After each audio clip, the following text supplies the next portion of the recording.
All right, chapter 6, section 3 and 4 is what these notes are. We are going to start with factoring trinomials. Trinomials are math expressions that have three terms. Tri means three, 1, 2, 3. Okay, so we're going to be factoring the trinomials that are in the ax squared plus bx plus c form. Okay, so like 3x squared is ax squared, 13x is bx, 12 is c. So a is 3, b is 13, c is 12. So point of that is just showing you that this right here is the trinomial that is in the form ax squared plus bx plus c. So we're actually going to be reversing these. We're going to turn these into two polynomials that you multiply together to get this.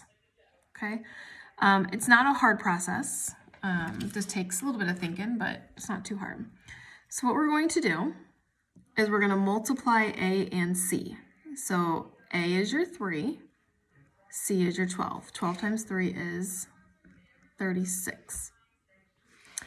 We need to find two integers that have a product of your a times c, but also a sum of b, and b is your 13. So I need two numbers that you multiply together to get 36, but you also add together to get 13. How about 9 and 4? So what we're going to do is we're going to rewrite this bx term, and we're going to break it into two terms. Okay, so we're going to keep your 3x squared, and now we're going to turn the 13x into 9x plus 4x. 9x plus 4x, because 9x plus 4x is your original 13. Keep your 12. So your first step is multiply your a and c and get 36. Come up with two integers or two numbers that you add together, that you multiply together to get 36, but you also add together to get 13. 9 and 4 is 13, and 9 and 4 is 36. So I took that 13 and I separated it into two numbers. Now the placement of the 9 and the placement of the 4 matters. I wanted the 9 to be closest to the 3 and the 4 closest to the 12, because I know that 3 and 9 have common factors, and I know 4 and 12 have common factors. Because what we're going to do now is we are going to take this and we are going to factor it just like we did in section 1, where you do it by grouping the first two and the last two. So first you take out what they have in common. 3 can go into both of these, and an x can go into both of these. So take out the 3x, and then in parentheses put what's left, x plus 3. Because 3x times x is your 3x squared, and 3x times 3 is your 9x. Okay, what do they have in common here? They have the 4.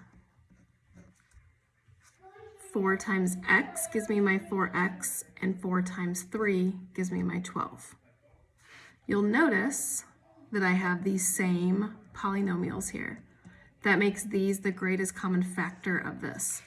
Just like we did in section 1, where you pull that out first, and then you put what's left. The 3x plus 4 is left, and that one is done. So if you would have put the 4x over here, you wouldn't have been able to pull something out for the 3 and 4. That's why the 9 has to be on this side. Okay, let's try another one. 5 times 8 is 40.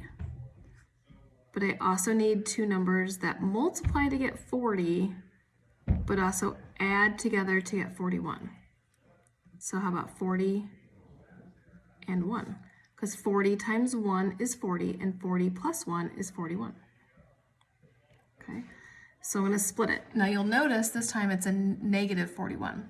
Well, if I add two negatives, I get a negative. So that just means both of these need to be negative.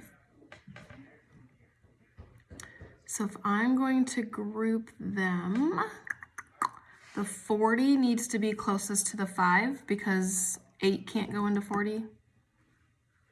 So I would group the 40 over here. So I have 5x squared minus 40x minus x, and then your plus 8. Once you break it or take this 3 and split it into 4, now you can group. Pull out what they have in common. They have a 5x in common. 5x times x is going to give me my x squared.